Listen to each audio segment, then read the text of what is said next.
Hello दोस्तों, मैं सुप्रिया आप सभी को Supriya education hub YouTube channel पे स्वागत करती हूँ। आज के वीडियो में हम लोग क्या देखने वाले हैं, जैसा कि आप सभी को पता है कि मैं अभी आप लोगों को केमिस्ट्री सब्सिडरी पार्ट 2 का इम्पॉर्टेंट क्वेश्चन विद सॉल्यूशन करवा रही हूँ, जिसमें मैं आप लोगों को लेक्चर 1 प्रोवाइड करवा दी थी। उम्मीद है कि आप लोग उस लेक्चर को देख लिए होंगे और अच्छे से समझ लिए होंगे। ठीक है, आज हम लोग पूरा कंप्लीट नहीं हुआ था, हम लोगों का कुछ बाकी रह गया था, तो आज हम लोग फिजिकल पूरा खत्म करेंगे और हम लोग थोड़ी देर में इनऑर्गेनिक का भी वीडियो लाएंगे। ठीक है, तो बस वीडियो तो आता ही रहेगा। और एक बात मैं बता दूं, यूट्यूब जो है वो 3 से ज़्यादा वीडियो का नोटिफिकेशन नहीं भेजता है। ठीक है, और मेरा तो बहुत सारे वीडियो का नोटिफिकेशन पता नहीं क्यों नहीं भेजता है, यूट्यूब से मेरी कोई दुश्मनी होगी। तो आप लोग है ना चैनल पे आकर चेक कर लीजिए। ठीक है, मुझे बहुत सारे लोग मैसेज करते हैं कि आपका नोटिफिकेशन नहीं आया, तो आप लोग आते रहिएगा किसी किसी टाइम और उस पर चेक करते रहिएगा वीडियोज में कोई नई वीडियो आई है कि नहीं। वीडियो आप लोग को अपलोड होता ही रहेगा। तो चलिए हम लोग देखते हैं कि क्या है हम लोगों का नेक्स्ट क्वेश्चन। नेक्स्ट क्वेश्चन है हम लोग का डिफाइन सोल्यूबिलिटी प्रोडक्ट। तो सोल्यूबिलिटी प्रोडक्ट समझने से पहले हम लोगों को समझना होगा कि सोल्यूबिलिटी होता क्या है। तो solubility of a substance may be defined as the amount of substance dissolve in 100 gram of solvent. It is represented by S. तो देखिए सोल्युबिलिटी क्या होता है, अगर आप लोगों के पास कोई भी सॉल्वेंट है एक 100 ग्राम का, ठीक है, आप लोगों के पास कोई सॉल्वेंट है 100 ग्राम का, तो उसमें हम लोग कितना सब्सटेंस डिजॉल्व कर सकते हैं, वही हम लोगों का कहलाता है सोल्युबिलिटी। देखिए आप लोगों को बहुत कुछ पढ़ना हो रहा, मूल कंसेप्ट जो था ना उस चैप्टर में, उसमें बहुत कुछ पढ़े थे, तो सब कुछ में हम लोग 1000 लीटर में डिजॉल्व करते थे। ठीक है, लेकिन हम लोग सोल्युबिलिटी में याद रखिएगा 100 ग्राम ऑफ सॉल्वेंट में हम लोग जितने सब्सटेंस को डिजॉल्व करते हैं ना, वही हम लोगों का कहलाता है सोल्युबिलिटी। याद रखिएगा सोल्युबिलिटी क्या होता है, जब the amount of substance dissolve in 100 gram of solvent it is represented by S.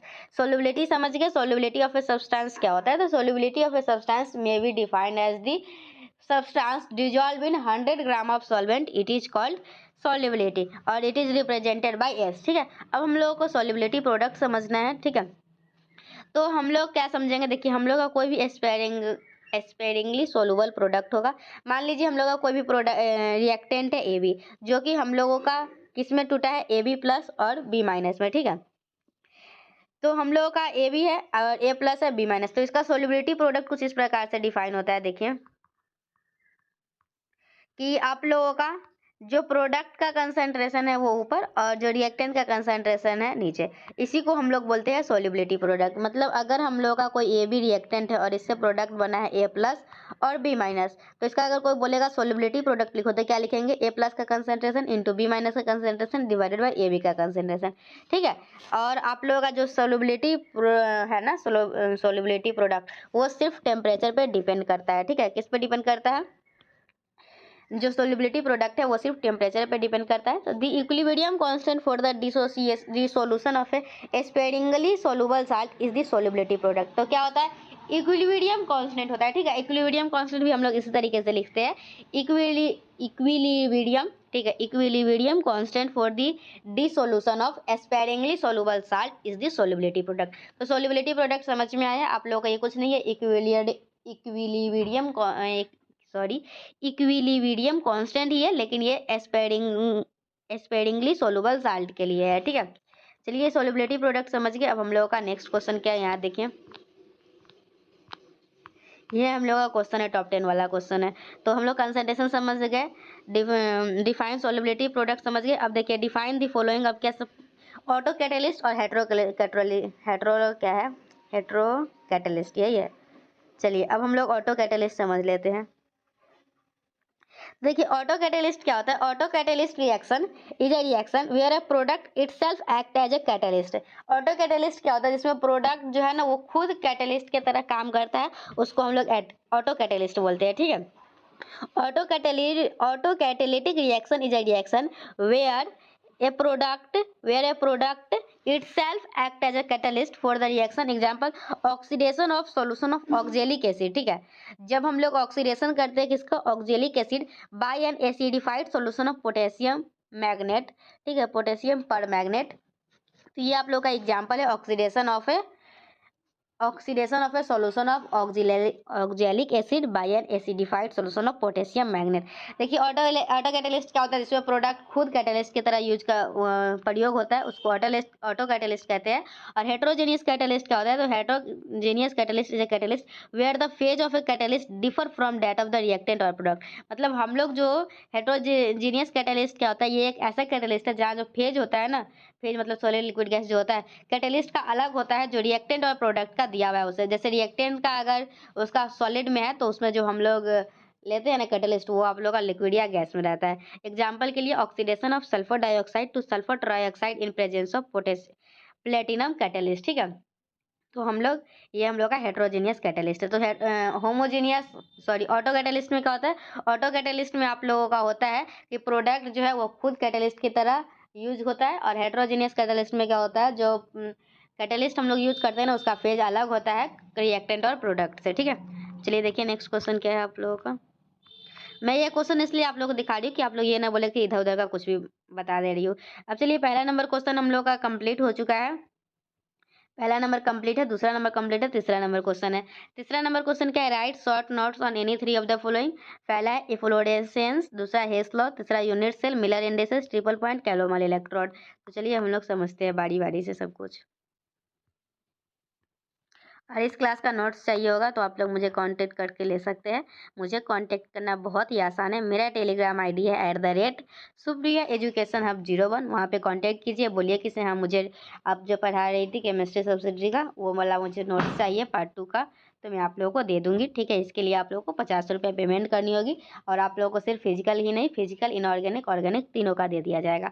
चलिए अब समझिए इफ्लोरेसेंस क्या होता है। तो certainly hydrated crystalline salt when exposed to atmosphere at ordinary temperature lose their water of crystallization molecule either partially or completely and become anhydrous। तो देखिए क्या होता है, आप लोग जब भी कोई भी क्रिस्टलाइन साल्ट को, ठीक है, ऑर्डिनरी टेम्परेचर पे वो अपना क्या करता है, उसमें से वाटर जो है वो निकल जाता है, ठीक है, वो अपने वाटर को छोड़ देता है और वो एनहाइड्रस बन जाता है। उसी को हम लोग बोलते हैं इफ्लोरेसेंस। जैसे ब्लू विट्रॉल हो गया, ब्लू विट्रॉल का फॉर्मूला क्या होता है, CuSO4 5H2O। वाशिंग सोडा क्या होता है, Na2CO3 into 10H2O। Blue vitriol का फॉर्मूला होता है CuSO4 5H2O। और वाशिंग सोडा का क्या होता है, Na2CO3 10H2O। तो आप लोगों का जो ये हाइड्रेटेड क्रिस्टलाइन साल्ट है ना, तो ये जब हम लोग है ना किसी भी टेम्परेचर पे, ऑर्डिनरी टेम्परेचर पे, ये अपना वाटर को लूज कर दे क्रिस्टलाइन मॉलिक्यूल से, ठीक है, वो पार्शियली लूज करे या कंप्लीटली लूज करे, बस वो लूज कर दे और वो एनहाइड्रस बन जाए, उसी को हम लोग बोलते हैं इफ्लोरेसेंस, ठीक है।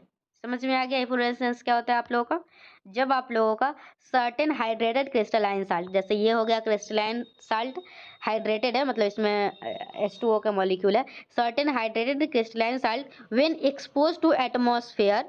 exposed to atmosphere at ordinary temperature lose their water of crystalline molecule। मतलब ये जो क्रिस्टलाइन मॉलिक्यूल है इसमें से वाटर का मॉलिक्यूल जो है वो लूज कर देगा, या तो आइदर पार्शियली और कंप्लीटली, एंड बिकम एनहाइड्रस। इसी को बोलते हैं हम लोग इफ्लोरेसेंस, ठीक है। नेक्स्ट क्या आप लोग का हेस लॉ। तो the amount of heat evolved और absorbed in total change is the same number matter by which way be the change is brought about. देखिए समझिए, बोले हेस्लो बोलता है कि जो आप लोगों का अमाउंट ऑफ हीट है ना, अमाउंट ऑफ हीट वो हमेशा आप लोगों का सेम ही रहेगा, या फिर आप लोग किसी भी रास्ते से कैसे भी जाए, ठीक है। मतलब देखिए अगर आप लोगों को, जैसे यहाँ पे आप लोगों का रिएक्शन ए है, यहाँ पे बी है, यहाँ सी है, यहाँ डी है, ए से बी में जाए या बी से सी में जाए या सी से डी में जाए या फिर ए से लेकर डायरेक्ट डी में आए, आप लोगों का जो हीट होगा ना, हीट एनर्जी, वो आप लोगों का सेम ही रहेगा। ए से बी, बी से सी, सी से डी जाइए, वो आप लोगों का, और या फिर सीधा ए से लेकर डी तक चले जाइए, आप लोगों का हीट जो है ना वो सेम ही रहने वाला है। तो समझिए एग्जाम्पल से, the amount of heat evolved और absorbed in total change is the same number matter by which way the change is brought about, ठीक है। आप लोग किसी भी रास्ते से जाए, आप लोगों का जो हीट इवॉल्व और एब्जॉर्ब हो रहने वाला है वो सेम ही रहने वाला है, ठीक है। जैसे एग्जांपल ले लीजिए, carbon can be bond to carbon dioxide. देखिए कार्बन को हम लोग कार्बन डाइऑक्साइड में बदल सकते हैं, या फिर ऐसा भी हो सकता है कि कार्बन को हम लोग पहले मोनोऑक्साइड में बदल दें, कार्बन मोनोऑक्साइड में, फिर कार्बन मोनोऑक्साइड का एक बार रिएक्शन करवा के हम लोग कार्बन डाइऑक्साइड में बदल दें। तो बात तो यही हो रहा है, कार्बन से कार्बन मोनो सी से मतलब कार्बन से कार्बन डाइऑक्साइड में जा रहा है, तो आप लोग किसी भी रास्ते से जा सकते हैं, सीधा कार्बन से कार्बन डाइऑक्साइड में जाइए, या फिर पहले कार्बन से मोनोऑक्साइड में चले जाइए, फिर कार्बन मोनोऑक्साइड से फिर आप लोग कार्बन डाइऑक्साइड में आइए, तो आप लोगों का एनर्जी जो है वो बराबर ही रहने वाला है। देखिए क्या है, carbon can be burn to carbon dioxide directly और it may be first change to carbon monoxide and then oxidise to carbon dioxide. तो देखिए आप लोग तो ये फर्स्ट मेथड क्या है आप लोगों का, सीधा C+O2 रिएक्शन करवाया तो CO2 बना, और ये आप लोग का एनर्जी कितना निकला, 94,200। और सेकेंड मेथड क्या है, पहले कार्बन से कार्बन मोनोऑक्साइड बनाएंगे तो 26,000 निकलेगा, ठीक है। और फिर कार्बन मोनोऑक्साइड को ऑक्सीडाइज करवाएंगे तो CO2 बनेगा। तो ये हम लोग का क्या बना, 68,300। अगर दोनों को जोड़िएगा तो आप लोग का आ जाएगा 94,200। मतलब आप लोग को C से CO2 में एनर्जी जो है वो उतना ही लगेगा जितना आप लोग दूसरे किसी भी रास्ते से जाइएगा, अगर तो आप लोग का एनर्जी सेम ही होगा। हेस्लर यही बोलता है। दस the total heat evolved in the second method in two step 94,300 calorie which is same as the heat evolved in the first step। मतलब आप लोग इस मेथड से कीजिए या फिर इस मेथड से, आप लोग का हीट जो है वो सेम ही होने वाला है। यही हम लोग का कहता है हेस्लर, ठीक है। तो स्टेटमेंट याद कर लीजिए, the amount of heat evolved और absorbed in total change is the same, ठीक है। In total change is the same number, इस total change is the same number matter by which way the change is brought about, ठीक है। किसी भी रास्ते से जाइए आप लोगों का सेम ही रहने वाला है। फिर नेक्स्ट क्या है, यूनिट सेल। तो the smallest geometrical figure of a crystal lattice, ठीक है। The smallest geometrical figure, the smallest geometrical figure of a crystal lattice, which, when repeated again and again in different direction in space, form the entire crystal lattice, ठीक है।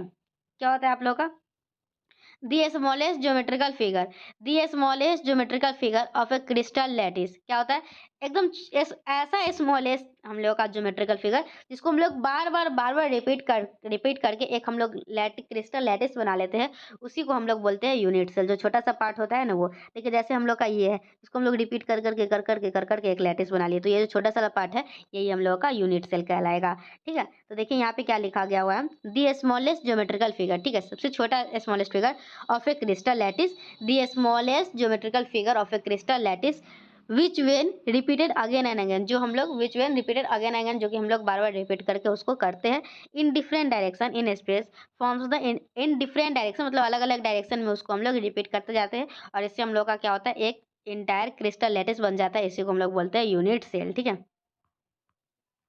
फिर हम लोग का आता है मिलर इंडिसेस, ठीक है। तो मिलर इंडिसेस क्या होता है, the integer which determine the position and orientation of a crystal plane.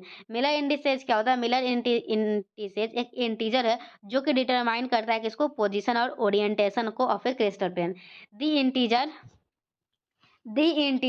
when determine the integer when determine the position and orientation of a crystal lattice। Miller indices क्या होता है, एक इंटीजर होता है जो कि डिटरमाइन करता है position and orientation of a crystal plane. It is the reciprocal of the intercept of the plane on three crystallography axis. क्या होता है, मिलर इंडिसेस जो है वो रेसिप्रोकल होता है, ठीक है, of the intercept. Miller indices क्या होता है, ये सबसे पहले तो मिलर इंडिसेस पता क्या करता है, तो वो क्रिस्टल प्लेन का पोजीशन और ओरिएंटेशन पता करता है, ठीक है। मिलर इंडिसेस एक इंटीजर है जो कि क्रिस्टल लैटिस का पोजीशन और ओरिएंटेशन पता करता है, ठीक है। और ये क्या होता है, it is the reciprocal of the intercept of the plane on three crystallography axis. और ये आप लोग का मिलर इंडिसेस क्या होता है, रेसिप्रोकल होता है इंटरसेप्ट का, ठीक है। अब आता है हम लोगों का ट्रिपल पॉइंट। तो ट्रिपल पॉइंट क्या होता है, देखिए एक ऐसा पॉइंट जिसमें सॉलिड लिक्विड गैस तीनों स्टेट में हो, उसी को हम लोग बोलते हैं ट्रिपल पॉइंट। तो it is this point represents the existence of all the three phases मतलब वही सॉलिड लिक्विड गैस। तो it is this point represents the existence of all the three phases. At this point number of phases 3, मतलब यहाँ number of phase क्या हो जाएगा, 3, क्योंकि solid liquid gas तीनों में। तो हम लोग का एक फॉर्मूला होता है F equal to C minus F plus, क्या होता है, F equal to C minus P plus 2, ठीक है। तो ये फार्मूला है, ऐसी पता नहीं क्यों लिखी हुई हूँ मैं। तो ये हम लोग का इसका मतलब, अच्छा समझ के, एफ इक्वल टू होता है हम लोग का C माइनस P प्लस 3। तो यहाँ पे आप लोग का जो, अगर C हम लोग का कंपोनेंट 1 है और फेज 3 है, तो हम लोग इसमें डिग्री ऑफ फ्रीडम निकालेंगे तो 0 होगा। मतलब ट्रिपल पॉइंट में डिग्री ऑफ फ्रीडम का वैल्यू क्या होता है, 0 होता है। ट्रिपल पॉइंट हम लोग ऐसे पॉइंट को कहते हैं जहाँ पे तीनों फेज में आप लोगों का वो उपस्थित हो, एक ही टाइम पे तीनों फेज में हो सॉलिड लिक्विड गैस, वैसे पॉइंट को हम लोग ट्रिपल पॉइंट कहते हैं। Hence at the triple point this system है 0 डिग्री ऑफ फ्रीडम। और ट्रिपल पॉइंट पर जो है वो डिग्री ऑफ फ्रीडम क्या होता है, 0 होता है। डिग्री ऑफ फ्रीडम का फॉर्मूला होता है C माइनस P प्लस 2। और आप लोग का ट्रिपल पॉइंट पे फेज जो है वो 3 होता है, क्योंकि ट्रिपल पॉइंट एक ऐसा पॉइंट है जहाँ पे तीनों फेज एग्जिस्ट करता है, ठीक है। अब नेक्स्ट क्या आप लोग का, कैलोमल इलेक्ट्रोड। तो calomel electrode consist of mercury solid mercurous chloride. Calomel electrode एक ऐसा है ठीक है। एक ऐसा इलेक्ट्रोड है जिसमें मरकरी रहेगा, मरकरी होगा, सॉलिड मर्क्यूरस क्लोराइड रहेगा and a solution of potassium chloride रहेगा। 3 चीज़ रहेगा, क्या-क्या रहेगा? मरकरी रहेगा, सॉलिड मर्क्यूरस क्लोराइड रहेगा और पोटेशियम क्लोराइड का सॉल्यूशन रहेगा। The electrode is represented as Hg2Cl2 KCl solution, और इस प्रकार से हम लोग इसको बनाते हैं। तो इसका फोटो भी देख सकते हैं, ठीक है। KCl का सॉल्यूशन देख लीजिए, Hg देख लीजिए, Hg2Cl2 देख लीजिए, ठीक है। तो ये हम लोगों का था, देख लीजिए अभी कुछ छूटा नहीं ना है, कुछ छूट भी जाता है तो देखिए। हम लोग आज क्या किए हैं, सोलिबिलिटी प्रोडक्ट किए, ऑटो कैटलिस्ट किए, हेट्रोजेनियस कैटलिस्ट किए, इफ्लोरेसेंस किए, हेस्लो किए, यूनिट सेल किए, मिलर इंडिसेस किए, ट्रिपल पॉइंट किए, कैरोमेल इलेक्ट्रोड किए। तो इस तरीके से हम लोगों का जो टॉप 10 क्वेश्चन में जितने भी फिजिकल केमिस्ट्री के क्वेश्चन दिए गए थे, सारे के सारे क्वेश्चन को मैं आप लोग को बता दी हूँ। आप लोग जो है इसको रिवाइज कीजिए। मैं नेक्स्ट वीडियो में इनऑर्गेनिक का लेके आऊँगी और उसको भी इसी तरीके से प्यार से कंप्लीट करेंगे, फिर ऑर्गेनिक का भी लाएंगे। आप लोग बस चैनल से बने रहिए। आप लोगों को सभी जितने भी मेरे से पॉसिबल हो सकता है मैं आपकी सहायता जरूर करूँगी, ठीक है। मिलते हैं नेक्स्ट वीडियो में, टिल देन बाय। और हाँ, अगर चैनल पे न्यू होंगे तो चैनल को सब्सक्राइब करके बेल आइकन को प्रेस कर लीजिएगा। और ये पूरा हैंड रिटेन नोट्स जो PDF है, ये PDF पूरा पाने के लिए आप लोग मुझे कांटेक्ट कीजिए। मेरा टेलीग्राम ID है @supriya education hub 01। कांटेक्ट कीजिए और जल्दी से ले लीजिए, ठीक है। चलिए, थैंक यू, बाय।